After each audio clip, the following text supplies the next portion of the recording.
In 1979 in Alaska, a pilot calls his base to inform them he saw something strange in the sky and the technicians discover their sensors going crazy.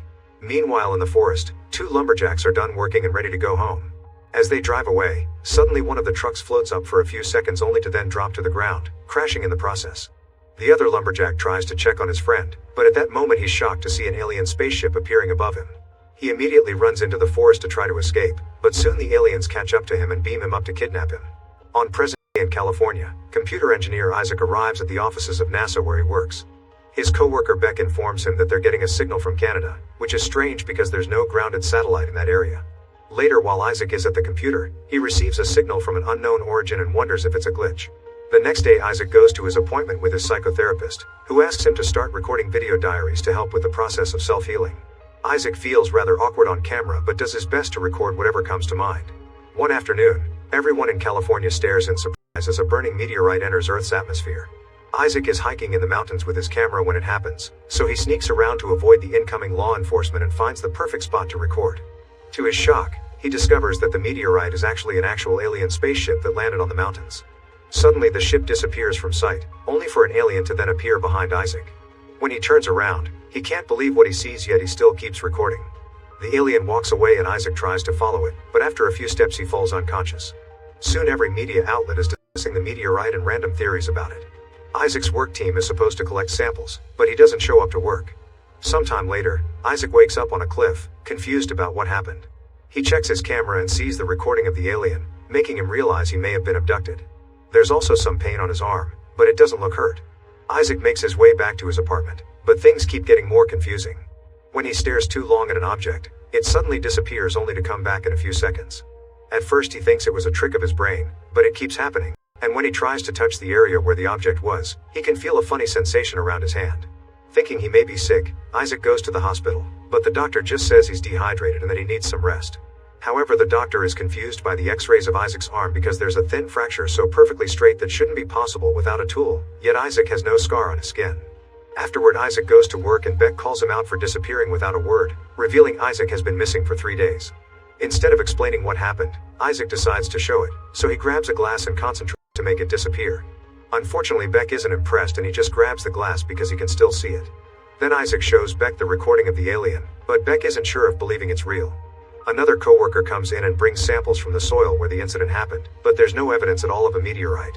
Later, Isaac decides to post the video online and send it to a few scientific magazines. The video immediately goes viral, and in the morning, Isaac wakes up to thousands of comments and calls from people who want to interview him, including a famous talk show. When he checks the comments on the video, he sees many people believe it, but most viewers think it's fake and write horrible things. Soon Isaac appears on TV and shares his story. At first the host asks for details, but soon she shows her true intentions and starts questioning his credibility, making him look like a joke in front of the camera. The interview also goes viral and Isaac is accused of being an attention seeker. There's even a troll who claims to have helped Isaac fake the video. The public reaction really bums him out, but Isaac refuses to give up and begins searching the internet for people who have the same experience as him. One day a person who was also abducted agrees to meet at a restaurant, and while Isaac waits, he starts seeing objects around him floating in the air. His weird experience is suddenly interrupted by Sarah, the person he met online. Isaac shows her the footage and pulls out a bunch of research, showing how aliens have been seen many times throughout history, even by famous scientists. In return, Sarah tells him about an alien abduction in 1979 in Alaska. The victim had been a guy named Carl, who disappeared after sharing his story. Meanwhile, in a secret cabin in the woods, Carl gets excited when he sees his equipment pick up a strange signal. Sometime later, Isaac sees on TV a guy that keeps criticizing his video, saying how fake it is. This inspires him to start making copies of his footage to send to a bunch of media outlets. Once he has all the envelopes ready, he tries to put them in a mailbox and struggles with the pile. A random man passing by offers his help and recognizes Isaac's face, so he reveals he's a writer and gives Isaac his card, saying to get in contact with him if he wants to get an interview published. Soon more scientists appear on TV saying the footage is fake, so Isaac gets in contact with the writer and gets an appointment at his office. To add legitimacy to the story, the writer asks Isaac to have a lie detector test, during which a bunch of questions are asked about Isaac himself and the incident. All of Isaac's answers are flawless, so the writer asks him to wait a moment and leaves the room. Seconds later, two mysterious agents show up and try to kidnap him. Isaac struggles against them and manages to run away, only to suddenly be shot with a tranquilizer and captured anyway. When Isaac finally wakes up, he finds himself in a mysterious facility and being carried by androids. As they move around, Isaac notices they have Sarah as well and yells for her, but they take them to different rooms. The androids tie Isaac to a chair, and behind a glass Agent Graves appears, saying that Isaac has some valuable information that could help mankind. Then he runs some tests by making Isaac stare at different objects, but no matter what object they choose, nothing happens. Graves also keeps asking about Carl, who supposedly is hiding in British Columbia. Isaac knows nothing about that guy, causing Graves to get more frustrated by the second. After some struggle, Isaac manages to loosen his hands from the bindings. Then he breaks the equipment and uses it to destroy the androids, which begin expelling a weird glowing liquid. Isaac runs out, quickly finding Sarah in the next room. He uses his power to open the door and immediately frees her so they can run away together, taking random hallways as they try to outspeed their pursuers. Isaac takes a gun from the androids he destroyed and shoots back as they run. After a few more turns, Isaac uses his power to open another door and lock it behind them, allowing the duo to safely reach the outside. At that moment they see a person with a cart pass by and they realize they aren't in the USA. Inside the facility, Graves orders the androids to find and capture the duo, theorizing they'll be going to British Columbia to find Carl. After running for a while, Isaac and Sarah manage to reach a town and discover they're in Costa Rica. They agree they should look for this Carl guy, but they have no way to reach him, so they ask around for an internet connection. A girl at a bar gives them directions to meet Zed, the local hacker. While the duo asks for his help, Graves' people ask around town for them. Soon the androids are getting closer, but thankfully the group sees them coming and run away just in time. Zed takes them to his treehouse in the jungle, where he reveals some important information. The agents that are following them are from the ISRP, or International Space Research Program, which is run by the United Nations Agency. Zed agrees to help them look for Carl, who it's said to have an untraceable connection at his place. While Zed works on tracking Carl down, Sarah tells Isaac about her alien abduction experience. She had heard a noise outside and thought it was a plane, but it was the spaceship that kidnapped her. Sarah was missing for 2 days and nobody believed her either when she told others, so the duo bonds over their shared trauma and how lonely they feel in a world that mocks them. Moments later, Zed announces he's failing to make any progress. Isaac mentions British Columbia and suddenly remembers the Canadian signal he picked up at work, giving Zed the details. By hacking into Isaac's work computer, they finally find Carl's location, who is indeed in Canada. The group attempts to call the man, but Carl hangs up as soon as he hears their voices. However, they don't give up and try again, and this time they get Carl's attention by mentioning Isaac's abduction story and the agents. Isaac explains that he has received a signal from an unknown origin and sends it to Carl, who quickly decrypts it and concludes that the aliens will come to his place in 5 days. After some discussion over the potential dangers, the group agrees to join Carl. It's quite a long trip, so they take multiple types of transport to make their way there. While they travel, the agents keep on chasing them because both Isaac and Sarah were injected with trackers while they were unconscious. When the trio gets on a train, the androids follow on their bikes and soon come aboard too. Zed sees them on his computer, so the team puts on wacky masks to trick their sensors. Unfortunately, the trick doesn't work and the androids try to capture them. Thus the trio starts running away as they dodge the shots from the laser guns.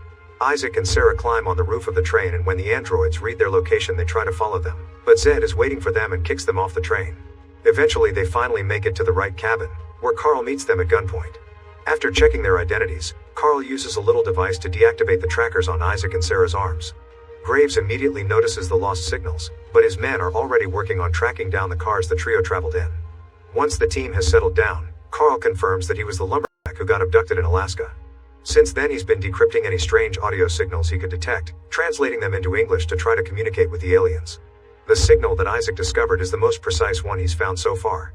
Zed is very impressed because Carl has invented many machines to keep up with this project through the years. That night, Sarah can't sleep because she's afraid, so Isaac comforts her and says he's glad to have met her. 2 days later, the group sits in the cabin waiting for a sign of the aliens' arrival. Suddenly they feel a tremor in the area, so Isaac goes to the forest to look for the ship and encounters 2 aliens. The creatures cooperate and go with him to the cabin, where Carl's device translates for both sides so they can chat. The aliens explain that their race has conquered every aspect of the physical world, from medicine to technology, so now they're searching for something greater beyond their understanding, like the origin of the universe. They've been studying humans because they have a special amount of aura in them, and by touching Isaac, they show him a vision of Jesus. Apparently they believe Jesus is the origin of everything because the humans with the most aura are his followers.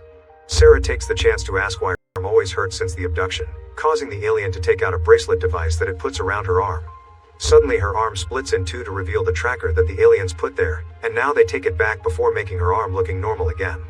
Next they start working on Isaac's arm, but at that moment Graves and his agents arrive, blocking the road with their cars. Graves asks Carl to come out as he demands an explanation about what happened to his father, who was the lumberjack that died in the smashed truck and whose body disappeared. When Graves threatens to open fire, Carl finally comes out and explains he doesn't know what happened to his co-worker's body, which he already said in the past. Graves still doesn't believe him and makes his men shoot him down. Sarah immediately runs out to check on him, only to get shot as well. In the cabin, the aliens finish with Isaac's arm and give him some final advice. He should use his senses and focus. As the aliens disappear, Isaac concentrates and finally gets a grip of his power, allowing him to become invisible and pick up Sarah while the agents open fire on the cabin. Then Isaac picks up Carl and Zed as well, keeping them in the invisible realm where they meet with the aliens again. The creatures immediately heal Sarah and Carl while Zed enters the cabin only to find it empty. While all the agents are confused, the group follows the aliens on the road, walking among the men without being noticed. Soon the spaceship is seen leaving the planet. 6 months later, Sarah and Isaac are a couple living a quiet life in Costa Rica. Isaac still has his power and sometimes uses it at work to do things faster. Zed and Carl are working together for Zuma, a new underground tech intelligence agency, and Graves gets fired from his job for taking things too far. Make sure to subscribe and turn on notifications so you can watch more videos like this. Thanks for watching.